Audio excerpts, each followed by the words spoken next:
Om Namo Bhagavate Vasudevaya. Welcome everyone to our 7th session on how to study the Bhagavad Gita. Today we will discuss the 4th adhyay or the 4th chapter, that is Jnana Karma Sannyas Yoga. So to begin with, Nilesh, let me start with the shlok Chatur Varnyam Maya Srishtam Guna Karma Vibhagashaha. And we all know that India is always looked down upon for the caste system.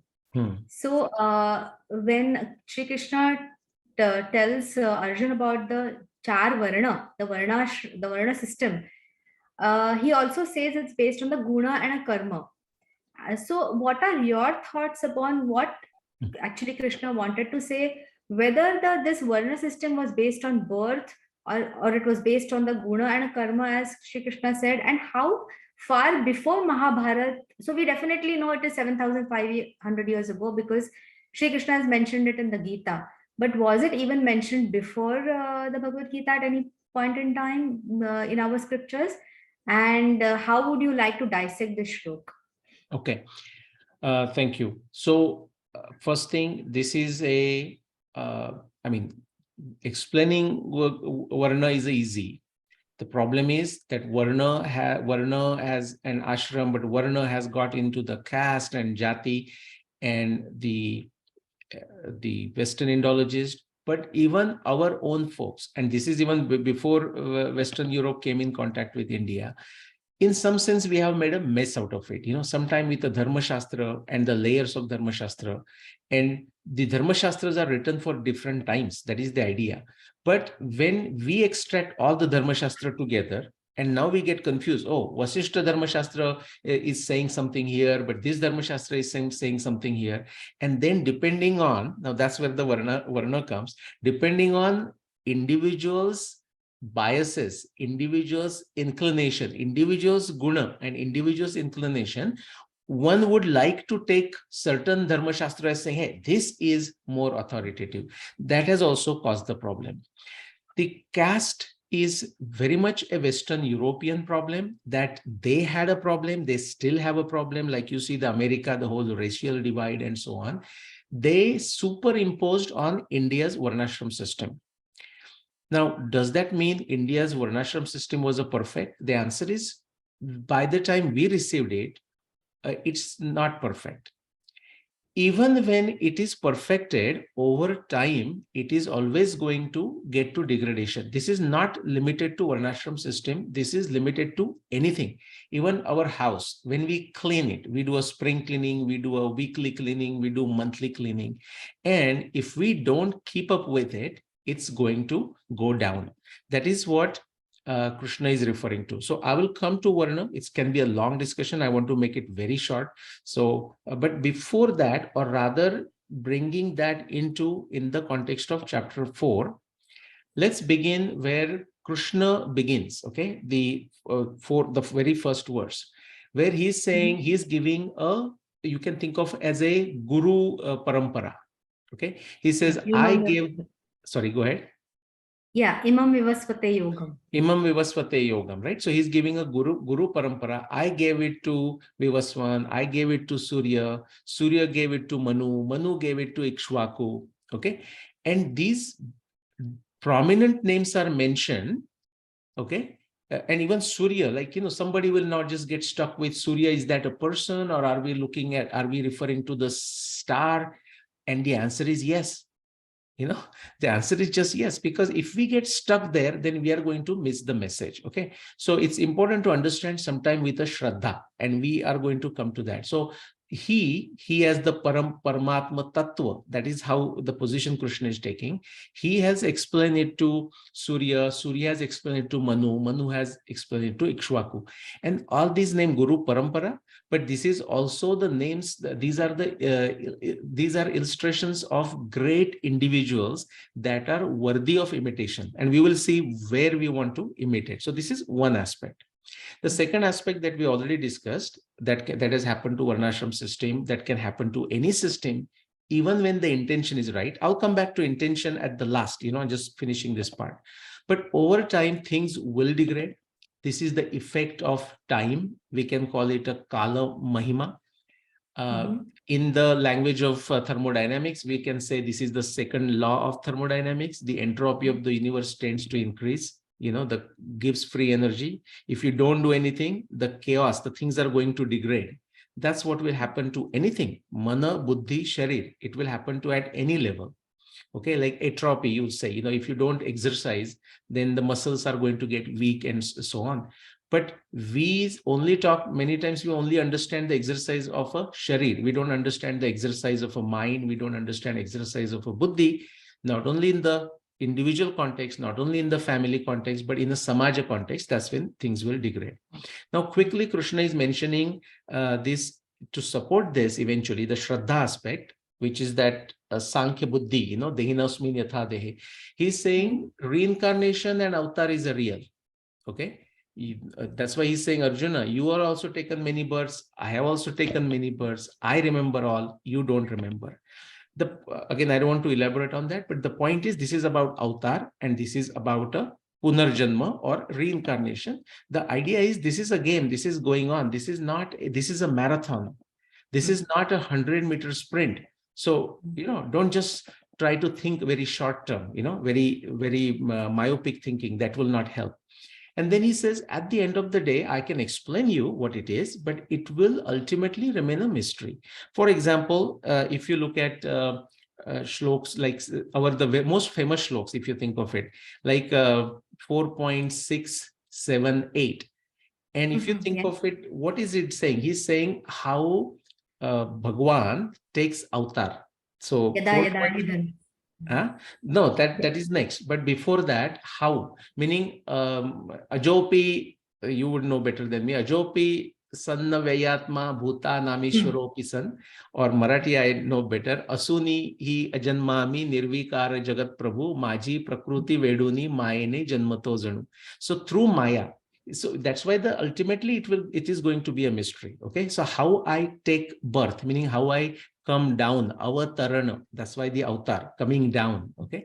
Then what you said is when. You can say that, by the way, for the benefit of others. When does he? Yada yada hi dharmasya glanirбhavati bharata. That's right? Yeah, abhyutanadharmasya tadatmanam srujamyam, right? So when, this is that second law of thermodynamics, the entropy of the universe tends to increase. This is a kala mahima. Even dharma gets the glani. Okay, that is the effect of a time. And then, so how he does, but through Maya, and for what? That is also a very famous verse. Paritranaya sadhunam vinashaya cha dushkrutam dharma sansthapanarthaya sambhavami yuge yuge. Everyone who has watched Mahabharata, they know this verse also by heart. Okay, very much. Right. So basically, it's like removing the weeds and sowing the seeds, to protect the sadhus, protect the santa, and eliminate the devious elements, right? Eliminate. So that's what. So that's what he's saying. Ultimately, it remains mystery. Now I'll quickly come to your the varna question. So remember where we have done. We have started from the third chapter. This is a beginning of a fourth chapter. Third chapter was all about karma and karma yoga. So within that, we say why you have to do it. He says, well, that's not even a question. Swakarma, swadharma, because when you are in this body with a mind and buddhi, not doing anything is also doing. Like sitting idle is still sitting. Sleeping is also karma. So you cannot escape karma. So better find out what is your swakarma, what is your swadharma, find out your nitya karma, find out your naimittik karma, which is essentially all swadharma, and do them. And in that context, in order to make this easy, the whole idea of a varnashram, but in this case, varna is there, where Krishna is saying chatur varnyam maya srishtam guna karma vibhagasha. And quickly, because it will already the answer has gotten longer, people should go to 18th chapter and study verse 40 through 48. I was going to come to that. Yeah, you're going to say that. Go ahead if you want to say it. So you continue. Yeah, so from 40 to 48, where a very crisp and clean and very efficient and effective descriptions of the 4 varnas are given. So guna karma, everyone is going to have some guna and everyone is going to do some karma, but the Brahman and Kshatriya, the emphasis is on a guna, and Kshatriya and Vaishya and Shudra, the emphasis is on a work, the activity. Now, we will not go into the long discussion. Do they come from the birth? No, they don't, because you may, as a stamp, that is where the British come into the picture. The India so-called caste system, as in like the varna transferred as a caste, was done. My good friend Pandit Satish Sharmaji in England, UK, has written a good book, beautiful book. It's like when the caste began. And he says caste began, the India's caste system began in United Kingdom through a legislation in 1844. And people should read that book. But with that, I will give back to you. So that's why that Guna Karma Vibhagasha.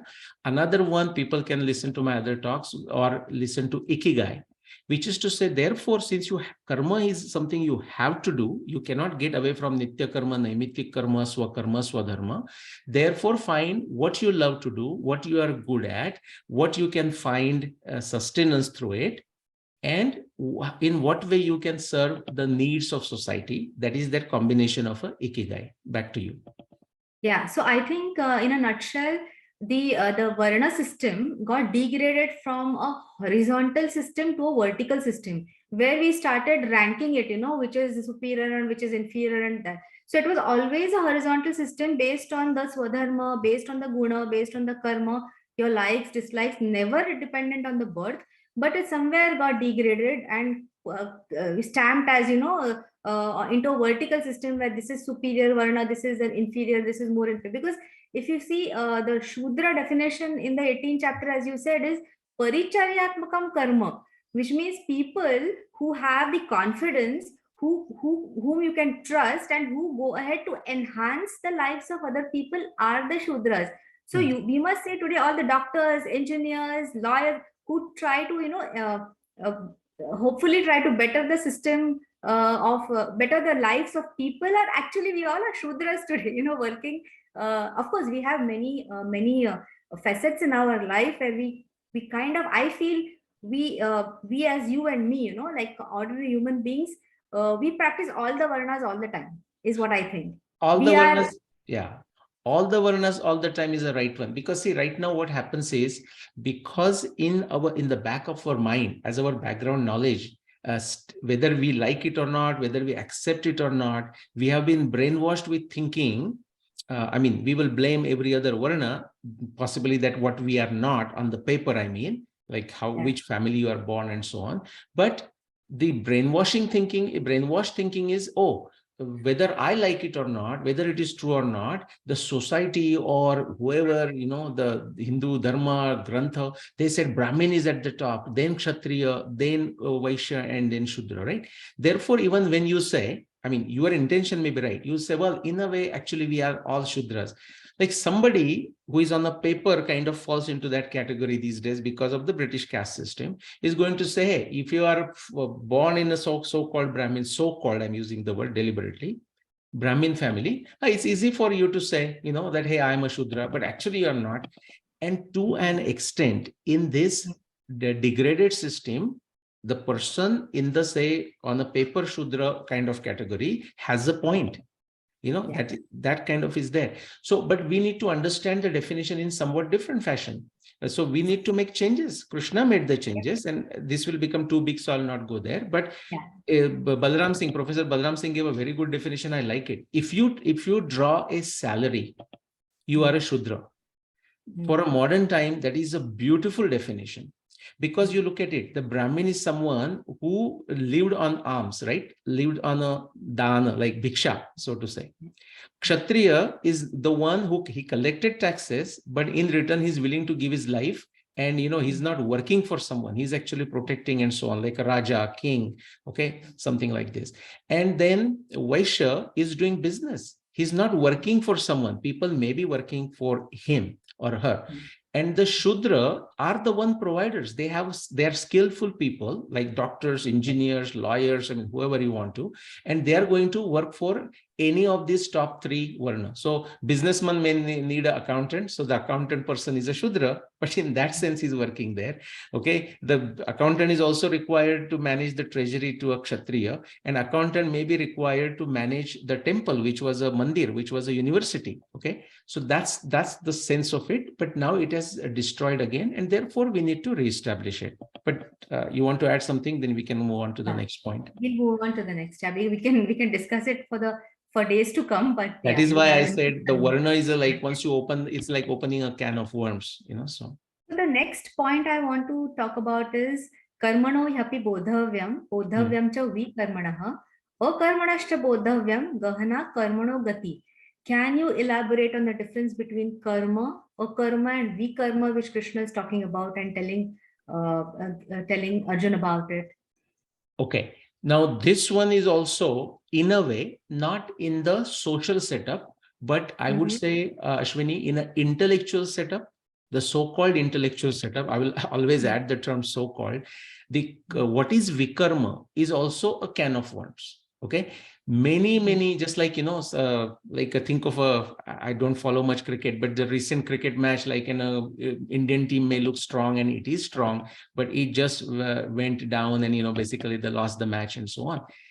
Big commentators, great commentators, I don't have to even take their names. They are that famous. Okay. Is actually in a way have become clean bowled. Okay. In a cricket lingo, when it comes to Vikarma. Many people have translated, many great acharyas, okay, and we are standing on their shoulders, but therefore we can see further. Many acharyas have actually many times translated Vikarma as in the sense of Kukarma. Okay, so therefore I said this itself subject is also a big can of worms. I want to see how short I can keep it. Just keep to your interpretation. What do you think? But I wanted to give that Purva Paksha, okay? Because if I give this interpretation, Ashwini, without giving this context that many people have gone on a tangent and have missed the mark, people will say, oh, hold on, no, you are wrong, Nilesh. So and so says this. This Acharya says this Acharya says this. That's why I gave the thing. Yes, they are going to, what I'm going to say is not going to match with what they have interpreted. But I'm going to tell you the basis for it. The Bhagavad Gita is such, and that is a beauty of all ancient Indian narratives. The very Grantha itself tells you how to study it, and it gives the background, all the required background information. It may be given in a Sankshipta form, it may be given in a compact form, but it is always given. So in this chapter, 4th Adhyay, whatever its name, but what is it discussing? Third chapter discuss karma. And now the verse that you just quoted, bodhavyam, karmana, gahano karmana gati. It's talking karma, it's talking vikarma, it's talking akarma. Okay. So many people have interpreted this to mean karma, meaning like a good karma, so to say. And some people confuse akarma also, by the way. Akarma with a laziness, or akarma is not doing karma. That's not what it means. Akarma is a very nirukta word, very potent word. And vikarma is also a potent word. It's not kukarma, but we have to take a V as in the sense of a vishesha karma. So karma is done with a body. That is how we understand it typically, sharira, and that is correct. Vikarma is what is done with a mana and a buddhi. Okay. The bhavana, you can say, that's why the guna, but emotional setup behind that work. And through that, you have to achieve a karma. So the mathematical formula will be karma plus vikarma equal to akarma. Okay. Now, just as a summarizing, let me go further. So now the next question, of course, is say, okay, I understand karma plus vikarma equal to akarma. Now, what is vikarma? In a way, I said that it is at the level of a mind and a buddhi. So what does that mean? So, for example, I don't know if you can quote, but I can quote the Marathi part. I can quote Sanskrit part also, that 4.20. Okay. So Marathi will be like Nitya Trupta Niradhara Na Rakhe Phalavasana Gela Gaduni Karmata Tari Kahi Karichina. Okay. Sanskrit will be like a tyaktva karmafala sangha. Yeah, go ahead. Right. So maybe we'll not spend time saying the shlok, but it's a 4.20 for the benefit of audience. So it says Vikarma, the outcome, it says saying, what is it? Doing those activities that allow you, when you do the karma, before, after, within doing it, sadhak, as a sadhak, you should be nitya trupta, or you attain nitya trupta status. You attain niradhar status. Niradhar not in the sense that rekone, niradhar in the sense of you are not attached to anything, you are not dependent on anything in that sense. And there is no phala vasana that we already discussed in the second chapter and the third chapter. So these three, doing anything to achieve this is a vikarma. That is what it is. Okay. And then of course you can add you can classify this further, like aparigraha, like get rid of the things that you truly don't need. Okay, understand that sharir is meant to do work, otherwise it's not good for the sharir itself. So don't be lazy, do the sharir shram, remain satisfied, non-envious, all these daivi vritti that we will see in the 16th chapter in a summary, those are there. Okay. And as a kind of a summary, it says jnana karma samanvay. That is another way of understanding vikarma, because karma is with the sharir and jnana is through the mana and buddhi. Okay, bringing mana buddhi together is basically yoga in that sense. And karma leads to jnana, so karma has to be done, otherwise you will not get the jnana. Therefore, do karma to get jnana. And this is living, this is understanding at that vikarma. And then of course, Arjun is asking, how do you do that? And Krishna gives that formula, the vikarma formula. I'll just talk about it, which is that again famous verse. If you want to say it, that's fine. But all Brahma, Brahma, Brahma, Brahmarpanam brahmahvir brahmagno brahmanahutam brahmaiva tena gantavyam brahma karma samadhina. Correct. Brahmata homile Brahma, Brahmane Brahma Lakshmi, Brahmi Misrale Karma, Teva Brahmachi Pavala. Okay.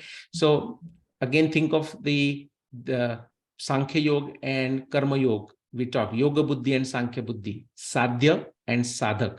So the person who is a Siddha, let's say a farmer, okay, and he's working in the field or in the forest or something like this. If he is at a Siddha stage, like Brahma, what is that Ishopanishad one? Ya aso purusha soham asmi. That is the ultimate stage that you want to get, right? Yes, yes. So that soham asmi, if the person is a Siddha, he will say, I am the axe, I am the tree, I am the land, I am the plow, I am the grains, so that's what Siddha would say. Now, in what way Sadhak is going to be different? Sadhak will say, axe is Brahma, land is Brahma, tree is Brahma, plow is Brahma, grains are Brahma. That is that Brahmarpanam, Brahma, so like both are saying the same thing, but a slight change.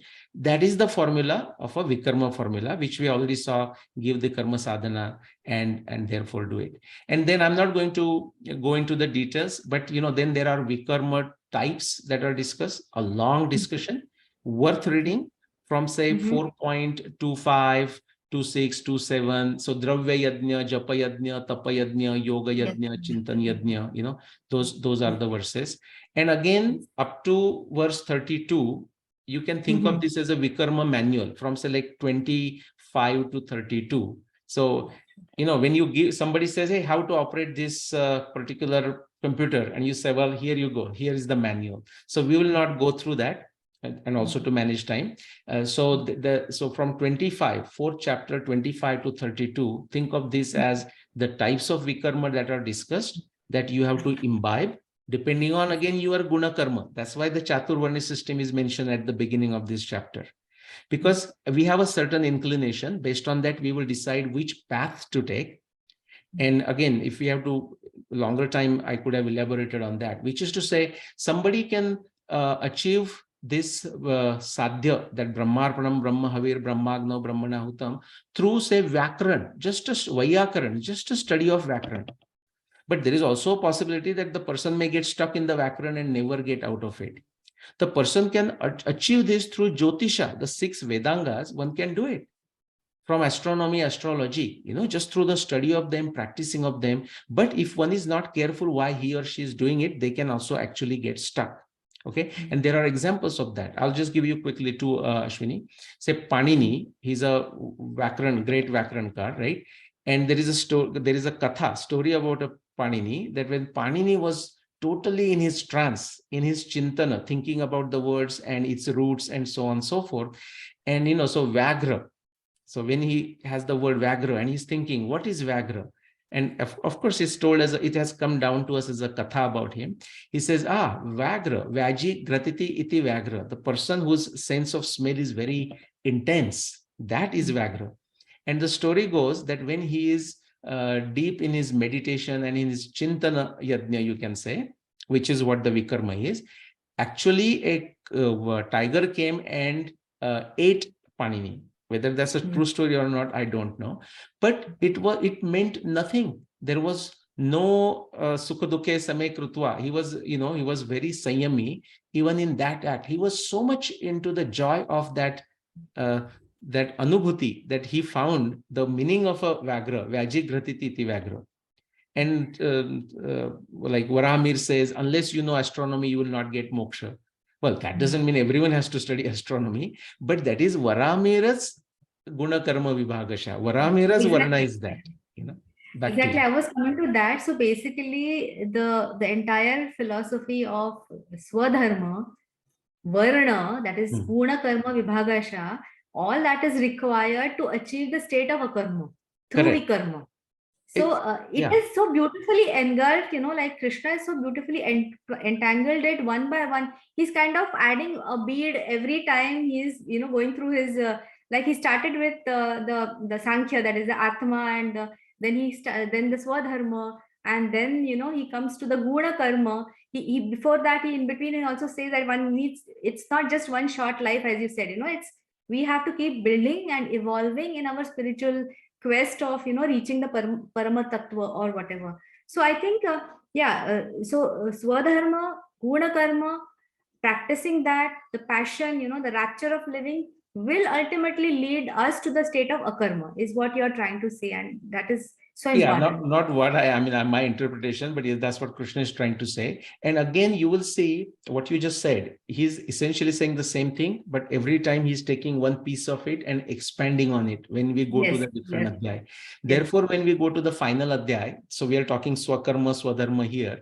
And you will see that verse. Again, the Sanskrit one is not by heart, but swakarmi kusumi tyasa pujita moksha lavato. Swakarmi kusumi tyasa, the person who does the puja of this like Vishwaroop, you can say, through the Srishti, through the Swakarma, he gets the moksha, he becomes the free. And by the way, Krishna does not distinguish mukti as in something after. It is here and now, and of course, therefore afterwards. Okay, that's what he does. Yeah, but we can go on to the next point. Yeah, I have one last question, and then, as you said, he talks about dravya yajna, tapa yajna, yoga yajna. He's trying to emphasize the importance of jnana, like nahi jnanena sadrusham pavitram. And why is he doing it? Because all this has started because Arjun has a doubt. Arjun is deluded. So he's ending it this particular adhyay by this adnasha ashraddha dhanasya saushayatma vinashyati. He's saying how the person having saushay ultimately gets vinash, becomes like gets destroyed. So would you like to elaborate on that shlok, and we'll end with that? Okay, I'll come to Sanshay in a minute. But for example, since you mentioned the dravya yajna, japa yajna, tapa yajna, yoga yajna, chintan yajna, and I said this is like types of vikarma, and I'll just refer to like verses like 4.25 through 4.32 and said, hey, that's a manual, go read it. There is a other reason I said that, by the way, because when you mentioned other chapters, it came to me that these all different yajnas, actually, they are going to be elaborated through the future chapters. For example, Dravya Yajna, like the 9th chapter, the Raja Vidya Rajaguyam, is about the Dravya Yajna. Whatever you have, how to, Joseph Campbell would say, how to how to purify it, how to turn that into adhyatma, that is what that chapter 9 is. Japa yajna, we are going to see that as a satatya yoga, japa, we just keep on chanting, but that is satatya yoga of chapter 8. Tapa yajna will be chapter 6, the yoga, but we think that is a yoga, but it's a meditation and so on. Yoga yajna is, we already did, karma yoga, that is chapter 3. Chintana yajna, which is, think of it as a jnana, nahi jnanena sadrusham pavitram iha vidyate. The verse comes in this chapter that I will end up with. But the jnana yoga of Bhagavad Gita is chapter 13, 14, 15. So it is that Chintana yajna is elaborated afterwards, and therefore also no point going into the details here. But people should actually go verse 25 through 32 to quickly see the summary of it. Now I'll come to your question on the Samshaya. Yeah. So now so we talked about the guna karma and the swakarma. That's one part. The second one is vikarma. We have to add vikarma to that karma. So we got swakarma through that guna karma, like varna, chaturvarnyam, maya srishtam. Now we are adding vikarma. We looked at what vikarma is. We looked at what the types of vikarma is, how to get it. Now kind of like, the third part is how to get it. Well, the answer is jnana. Like elimination of a samshay. I'll give you the definition of a samshay itself, but basically elimination of samshay is jnana, right? Yes. Basically. And so essentially now again we are going to repeat this thing. So karma, as think of as a yoga, vikarma, think of that as a sankhya philosophy. Okay. So now again, think of that second chapter. Now you'll see how that second chapter is written there, and now it's elaborated more. So karma is a yoga, that third chapter we saw. Vikarma, fourth chapter, is a Sankhya, and bringing together again is a Sthita Prajna that we are going to see the fifth chapter. But even right here, basically that's like a Sthita Prajna, like that. Now the question is, when will this knowledge come? So I keep on doing the karma. Okay, now I understood what akarma is. I try to add. And now when will this knowledge that you are asking, when my samshay, all my doubts will go away? And Krishna is saying there, kale natmani vindanti. Okay, this is not in your hand. You have to have trust. You have to have a perseverance and tenacity. And people say, oh my God, no, that's not acceptable. Okay. I mean, honestly, the answer is get lost. I mean, if it's not acceptable, who are you? I mean, what do you mean it's not acceptable? It's like a Marathi saying, you say, Pi halad ho gori. Okay, somebody wants to become fair. Yeah, start having some small portion of turmeric, but don't take too much. It's going to be problematic. So he's saying, nahi jnanena sadrusham pavitram hiya vidyate tat swayam yoga samsiddha kale natmani vindati. Only when the time is right, only that's what we know, right? It takes time. Now let me come to your Samshay, right? So he says, so now what are the benefits? Okay, so benefits of all doing this, that vikarma and jnana, getting the jnana, how does it happen? So shraddha, sanyam, and savadhanata. What are those three words? If you go to the second chapter and the last 18 verse for the Sthita Prajna, it is nothing but that. You need a Shraddha, you need a Sanyam, and Savadhanta. Sanyam and Savadhanta, that's where this Drushtanta of a turtle is given, Yes. So the person is acting. Shraddha means Shraddha leads to karma. So person is acting, but person knows when to pause and when to even actually retract from certain things. Okay. And so that's a Sthita Prajna. Go ahead. Indriyani indriyathyabhyas tasya prajna pratishtha. Correct. Kurmognaniva sarvashah. The turtle, the turtle thing. Yeah. Right. And then you ask Samshay. So no jnana, I mean, having no knowledge in a very generic way, but jnana is like a refined knowledge, we can say, like wisdom in some ways, prajna. No jnana and no shraddha, that is the definition of a Samshay. Because you want to know about something, you can quickly do it with a shraddha.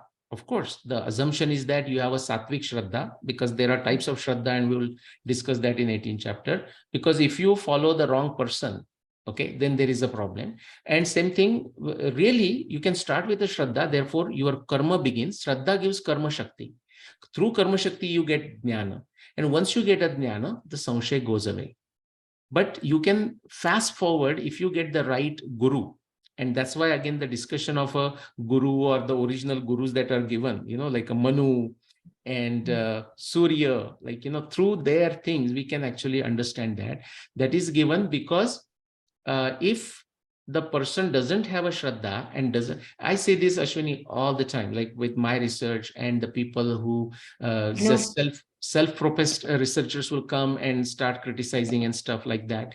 They have neither Shraddha nor knowledge. So they make a fool of themselves, But beyond the fool, because of their sangshay, they don't know what to trust. It is also a problem of common people. They will trust when they should not trust something, and they will show total distrust when they actually should show the trust. How is that going to happen? Through that swakarma, through that vikarma. That's how it's going to come together. And again, if you go, it's like the same things. If you refer to same chapter, but verse 41, I will not spend time. We already might have gone too long. It is a 41 verse is a summary of a second chapter again. If somebody reads it, it's like again you will see Sankhya Buddhi, like there are four pieces in any shloka in Anushtup Chanda. Okay, if you look at the very first charana, it is called, it's a Yoga Buddhi, is talking about Karma Yoga. Second charana is Sankhya Buddhi. Third one is talking about like a Sthita Prajna. And then so that's a summary. The 41 verse is a summary of the second chapter again, the whole Sankhya Yoga basically. And so what does it say? Sangshay is not something you want to live with. You have to kill the sangshay. How are you going to do it? You are going to do with the help of a Shraddha and Jnana.